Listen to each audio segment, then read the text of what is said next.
প্রতিটা ইনস্টিটিউশন ধ্বংস করে দিয়েছে। এখন পর্যন্ত পুলিশগুলো সোজা হইয়া দাঁড়াইতে পারে নাই।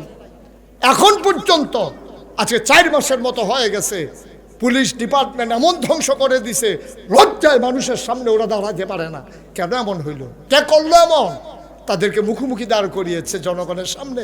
আমার টাকায় বন্দুক কেনা, আমার টাকায় বুলেট কিনা, আমার সন্তান আবু সাইদের বুকে মারা হয়, বাংলার মানুষ এটা ভুলবে না, ঠিক কিনা?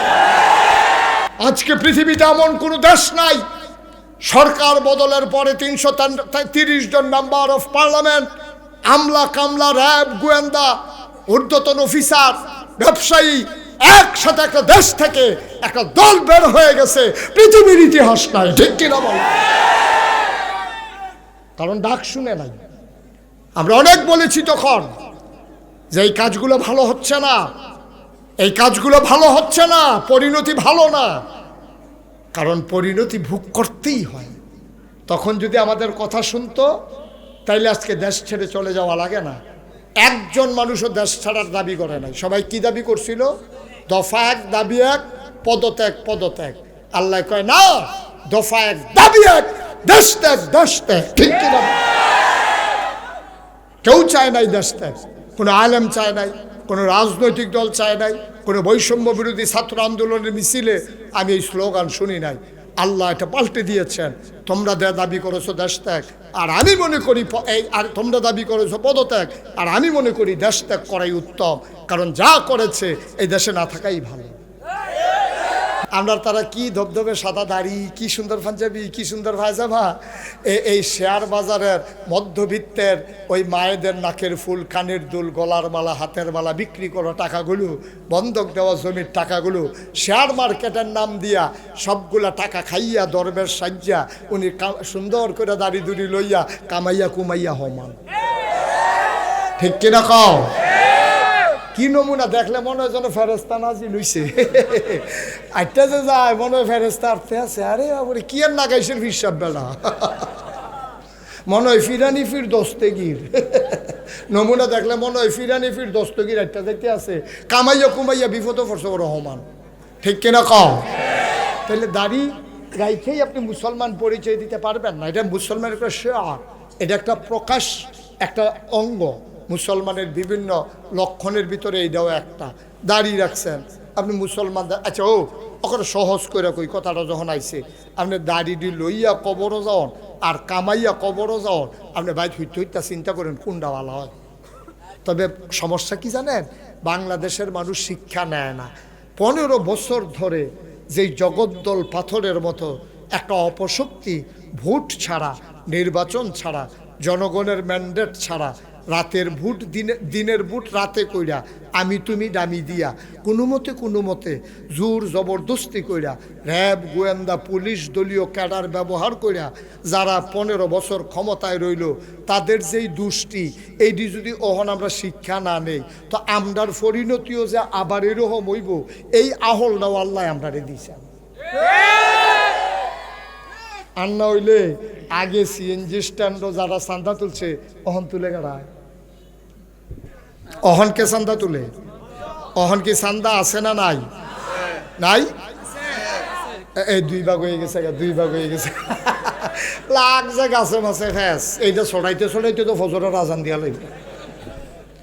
এখন সিএনজি স্ট্যান্ডে সাদাবাজি আছে নাকি নাই? বাস স্ট্যান্ডে সাদাবাজি আছে নাকি নাই?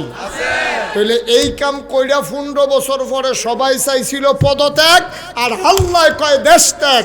এত বড় সর্বনাশের পরে 15 বছর সকল মেকানিজম করার পরেও ক্ষমতায় থাকা গেল না। এইটা থেকে 15 বছর পরেও আমরা যদি শিক্ষা নিতাম না পারি, তো আমরাও তো উলাইকা আলাম বালহুম আদাল, আমরাও তো জানোয়ারের চাইতে নিকৃষ্ট, ঠিক কিনা? টুপি থাকলে মুসলমান হয়, দাড়ি রাখলে মুসলমান হয়, আর কি আপনার পাঞ্জাবি গাও দিলে মুসলমান হয়। পাঞ্জাবি বুঝি লম্বা হইলে মুসলমান লম্বা হয়। আরে পাঞ্জাবি তো লম্বা 2 গজ কাপড় বাড়াই দিলে এসারে, টুপি তো 10 টাকা দিয়ে কিনলে এসারে, আর না কামাইলে তো দাড়ি হয়, ঠিক কিনা ক? মনে করেন উনি নিয়ত করলে আমি আর কামাইতাম না, মনে করেন, আর মনে করেন উনি নিয়ত করলো যে আমি আর দাড়ি কামাবো না, তো দাড়ি নিয়ে যাবো গা, ঠিক কিনা ক? কঠিন কিছু না তো, এটা লেগে কোনো ওষুধও খাওয়ান লাগতো না, এটা লেগে কোনো হুজুরের কাছে মুড়ি দেওয়ান লাগতো না, এটার লেগে কোনো মামলাও লাগতো না, এবারে কোনো লেখাপড়া নতুন করে আবার প্রাইমারি স্কুলে ভর্তিও অন লাগতো না। ঠিক রে? খালি এবারে নিয়ত করবো আমি কামাইতাম না। আমরা তারা হুন্ডার নমুনা দেখছো না, তার বাহিনী যুদ্ধে হারছে। কত একটা মনে পড়ছে, এটা কি কইলে তা রাজার বাহিনী হারছে যুদ্ধে। হারার পরে রাজমশাই সেনাপতিরে অন্দরমহলে নিছে, নিয়া কয় কিরে আমার সৈন্য নাই? কয় আছে। বন্দুক নাই? আছে। গুল্লি নাই? আছে। কয় তো আমরা ঠকলাম কেন, আমরা হারলাম কেন? তো সেনাপতি কয় রাজমশাই 101টা কারণ আছে, আমরা হারার পিছনে কারণ আছে কয়টা? আরে কথা করে ঘুমাইলেছিল, আমি তুই কথা কর না দি করে। এবার আরেকবার ফর্দা করতেছে, হ্যাঁ বুরখা টুরখা লাগাইয়া হাজার টাজার লাগাইয়া। কয়টা কারণ আছে? 101টা। সেনাপতি কয় রাজমশাই আমরা হেরে যাওয়ার পিছনে 101টা কারণ আছে। রাজমশাই কয় কি কি কারণ বলো? 1 নাম্বার কারণ হইলো আমরা তারারে ঘেরাও দিয়াল ইসলাম, শত্রুরে বন্দুক টন্দুক রেডি করছিলাম, গুল্লি করতাম যাম, দেখি যে গুল্লি ম্যাগে বিজ্জা গেছে। গুল্লি আছে না ম্যাগে বিজ্জা গেছে? এখন যেই ভারত ম্যাগে ভিজে যায়, এটা দিয়ে কি গুল্লি হয়? রাজমশাইকে আর কারণ লাগতো না, একটা এদো সারে আর কারণ দিয়ে কি তা করবা, যে একটা এটা তো তোমার বন্দুকের গুল্লি নাই, গুল্লি ভিজা গেছে, এটা ঠুস করে একটা পুট করে একটা আওয়াজ হয়, বার হয় না, তো এটা দিয়ে তুমি কেমনে জিতবা? আর কারণ লাগতো না, একটা সারবো। অনেকেই জিজ্ঞেস করে যে গত সরকার কেন পতন হলো, কারণ কি? আমি কই 101টা কারণ আছে। কয়টা কারণ আছে? 1 নাম্বার কারণ হইল এই বাংলাদেশের মিম্বারগুলো থেকে তারা আলেমকে বিদায় করেছে। যখনই যেই মিম্বারে কোরআনের কথা হয়েছে, পরের সপ্তাহে ওই ইমামের চাকরি চলে গেছে। ওই যেখানে যেই মঞ্চে কোরআনের কথা হয়েছে, ওই আলেমকে বেজ্জুতি করে তার মুখের সামনে থেকে মাইক কেড়ে নেওয়া হয়েছে। এই বাংলাদেশে যেখানে জেলখানাগুলোতে থাকার দরকার ছিল চুর, বাটপার, ডাকাত, বদমাইশ, কন্ট্রাক্টরের নামে যারা বাঁশের বদলে রডের বদলে বাঁশ দিছে, যারা টেন্ডারবাজি করেছে, ওরা জেলখানায় থাকার কথা ছিল। বাংলার জেলখানা যখন আলেমে ভরে গেছে, এই একটা কারণেই সরকারের পতন হয়েছে। ঠিক কিনা বলো?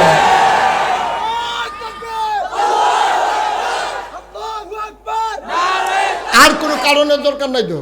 হেগুল দিয়ে গোলা বারুদ বিজ্জা গেছে, গুল্লি বার হয় না তো লাভ কি? আর এগুল দিয়ে তোমরা আলেমের উপরে যে নির্যাতন করেছো, তোমরা কি শুনেছো সেই কথা? নবীজি বলেছেন লা হিজাবা বাইনাহু ওয়া বাইনাল্লাহ, তার মাঝে আল্লাহর মাঝে কোনো পর্দা নাই। যার উপরে জুলুম করা হয় তারে কয় মাজলুম। মাজলুম যখন আল্লাহ বলে ডাক দেয়, ডাকটা দিতে দেরি, কবুল হতে দেরি নাই। সুবহানাল্লাহ বলবেন না? কত আলেমের চোখের পানি পড়েছে এই বাংলাদেশে, কত আলেমের চোখের পানি পড়েছে।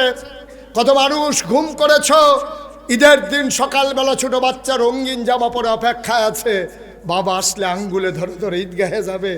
মাকে বলে মা আমি বাবা আসলেই যাব। মা বলে চাচ্চুর সাথে যাও, বলে না মা বাবার সাথে যাব। সবাই বাবার সাথে যায়। মা জানে না তার স্বামী আছে কিনা, সন্তান জানে না তার বাবা আছে কিনা। এরপর আর কারণের দরকার আছে? আর কারণ তালাশ করেন কেন? কেন কারণ তালাশ করেন? এই জমিনের উপরে কত পানি পড়েছে, মিথ্যা ট্রাইব্যুনাল সাজাইয়া, মিথ্যা সাক্ষী বানাইয়া যারা এই বাংলার জমিনে আল্লাহর দিন কায়েম হোক চেষ্টা করেছে, এই মানুষগুলোকে অন্যায়ভাবে হত্যা করা হয়েছে। এরপরে আবার কোন কারণ কি? আর কারণ বিচারেন কিতে? কারণের আর দরকার আছে? কারণ তো যথেষ্ট হয়েছে, যথেষ্ট হয়েছে কারণ। সুতরাং কারণের আর দরকার নাই। এর থেকে যদি বর্তমান প্রজন্ম শিক্ষা নিতে না পারে, বর্তমান রাজনৈতিক দলগুলো শিক্ষা যদি নিতে না পারে, আমি একেবারে আল্লাহর কসম দিয়ে বলতে পারি তাদের যেই পতন, এই যেই অবস্থা হয়েছে, যদি আমরা সেই পথেই আবার হাঁটি, এর চাইতে আরো করুণ অবস্থা হবে আমাদের। ঠিক কিনা বল? কারণ জাতি আমাদেরকে ক্ষমা করবে না। কারণ হাজারো প্রাণের বিনিময়ে, রক্তের বিনিময়ে 5ই আগস্টের দ্বিতীয় স্বাধীনতা এসেছে। এটাকে যদি চেতনা ধারণ করতে না পারেন, আপনি কি বুঝবেন? আপনার ছেলে কি মারা গেছে? আপনি বুঝবেন না ছেলে হাতানো বেতনা। আপনি কি বুঝবেন? আপনি রঙিন স্বপ্ন দেখেন। আবু সাইদের এমন রঙিন স্বপ্ন ছিল, আমার মুখদের এমন রঙিন স্বপ্ন ছিল, আমার আলিফ তারও রঙিন স্বপ্ন ছিল, তার স্বপ্ন ধূলিসাৎ হয়ে গেছে। আপনি আজও তো স্বপ্ন দেখেন, আপনি তো আজও শুয়ে শুয়ে স্বপ্ন দেখেন ছেলে বড় হবে, বিয়ে করাবেন, নায়নাতকুর হবে, আঙ্গুলে ধরে হাঁটবে। মুগ্ধর কি এই স্বপ্ন ছিল না? সাইদের এই স্বপ্ন ছিল না? আলিফের এই স্বপ্ন ছিল না? আপনি যে তার স্বপ্ন চুরমার করে দিয়েছেন, আর আপনি স্বপ্ন নিয়ে বেঁচে থাকবেন। এতবার দুধ দিয়া খায় না, লাস্টের দুগলা কষালন দিয়া, দুধ দিয়া খায়, লাস্টের দুগলা কষালন দিয়া। আপনি শুরু করছেন দুধ দিয়া, তো এই ভর্তা বাজি ডাইল ডুলেডি খাইব ওরা? এতবার দুধ দিয়া খায় না, বুঝ করে কাম করা লাগে। আল্লাহ যেন হেফাজত করে, সবাই কোনা আমি। তাইলে আমরা সবাই কই না যাইতে চাই? কথা কন জান্নাতে। আপনি আমার লগে দিয়ে বসেন ঘিরতেন আপনি। আমরা কই যাইতে চাই? জান্নাতে। তারা এবার আগে আগে কইতে আছে, কয় হেবাটার যেই নমুনা আমরা তো ফইলে নাই, হুশ নাই রে, শৈল গাম দিয়া লাইছে। মার হাবা কয় না? ভাইয়ারা, ওয়াজ তো জীবনে অনেক শুনছেন, বদলাই না কেন? আমরা বদলাই না এই জন্য আমরা সিদ্ধান্তে অনড় হতে পারি না। যখন কোনো ক্রাইসিস পিরিয়ড আসবে, তখন মানুষের ভিতরে একতাবদ্ধ তৈরি হয়, একতা তৈরি হয়, একতাবদ্ধ হয় মানুষ। যখন ঝড় আসে, তখন দেখবেন বউ জামাই সব একখানে হয়ে যায়, সনের গড়, বাঁশের ফালা, তুফান আইছে। একটু আগেও জামাই বউয়ে ঝগড়া হয়েছে, দুইজন দুই ফেল ফিরে উঠতে রয়েছে। যেই মাত্র তুফান আইছে, বউয়ে ফাল দিয়ে উঠতে কয়, বইয়া রয়েছেন কিচ্ছে, বাঁশের গড়ার ধরে বইয়া থাকেন, আল্লাহ আল্লাহ করেন। এখন বউ আল্লাহ আল্লাহ করে, নিজেও জামাইরেও আল্লাহ আল্লাহ লাগাই দিছে, সুইটা সাইটারে বল বাড়ি দিয়া লাগাই দিছে, জাহিন্দা পানি পরে ধরে রাখ। এখন মাশাআল্লাহ সব এক হয়ে গেছে।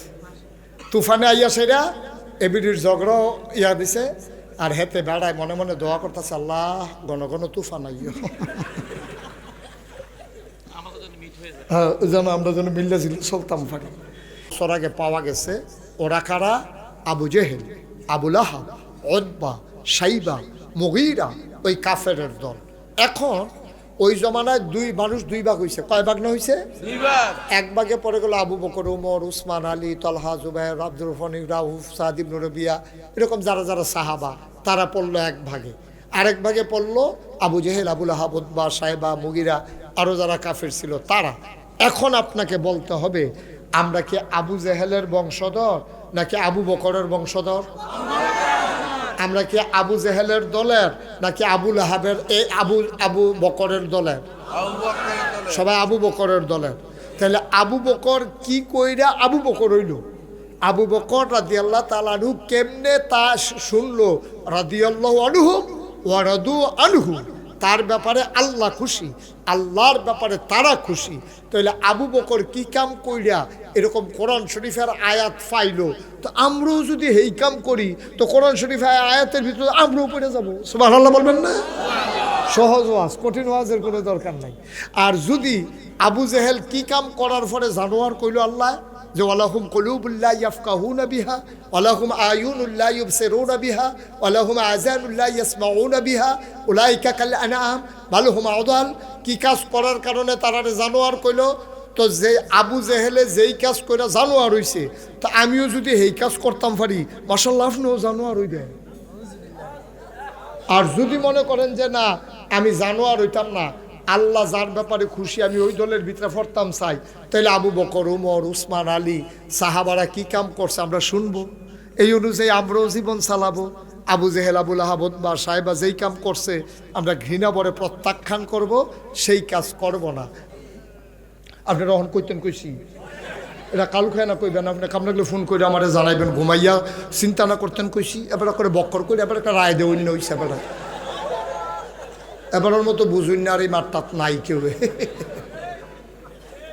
সহজ হিসাব ভাই, কঠিন হিসাবের দরকার নাই তো। কঠিন ওয়াজও আমি পছন্দ করি না। মানুষ হইলাম আমরা সহজ সরল, কঠিন কঠিন ওয়াজ করে ফেসলা গাই দিয়ে লাভ কি? মারহাবা কন, জোরে কন মারহাবা। মুসলমান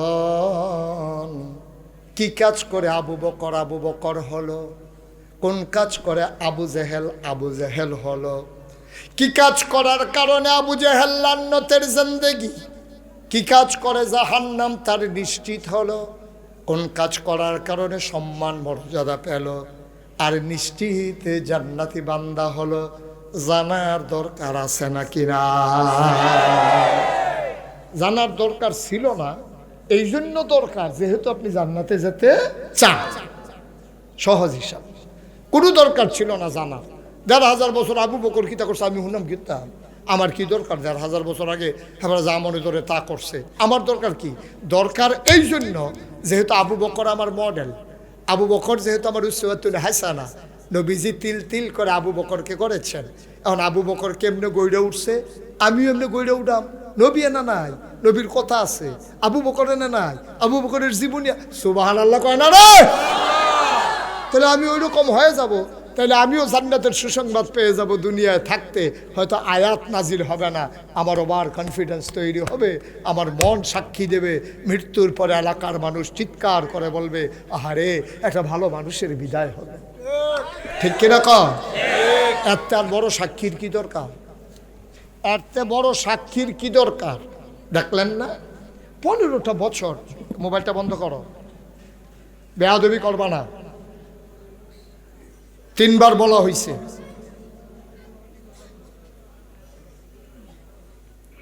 3বার বলা হয়েছে।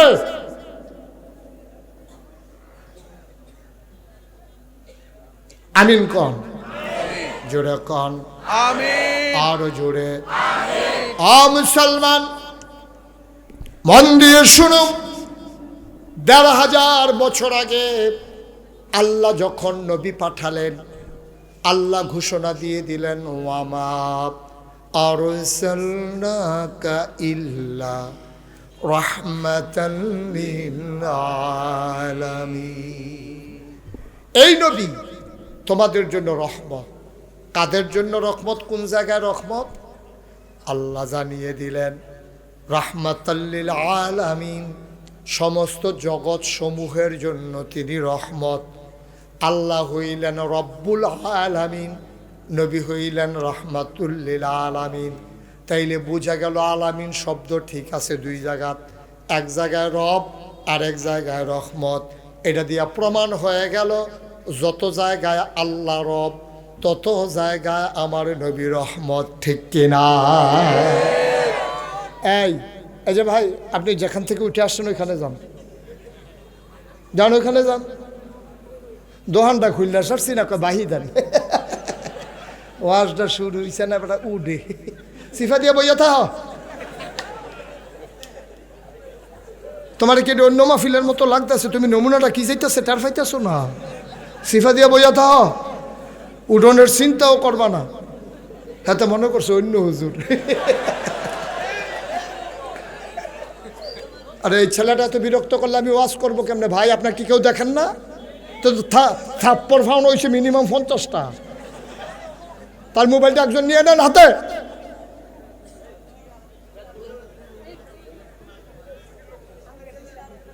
সবাই পড়ে না আমিন।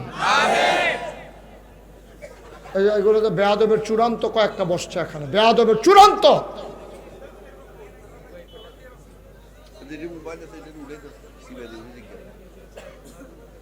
আমি তো সুন্দরভাবে ভদ্রভাবে বুঝাইয়া বলছি, তারপরে সমস্যাটা কি? আমিন বলেন। বেয়াদবি পছন্দ করি না, দুষ্টামি পছন্দ করি। বাচ্চারা দুষ্টামি করলে ভাল লাগে, বেয়াদবি করলে থাপ্পড় দিতে ইচ্ছে করে। শাসন করা দরকার। বেয়াদবি আর দুষ্টামি এক জিনিস না। কথা বলার পরে না শোনা এটা বেয়াদবি, তখন আর দুষ্টামি থাকে না। খুব খেয়াল রাখতে হবে, জাতি ধ্বংস হয়ে গেছে এই জন্য। কথা শুনে না বইলা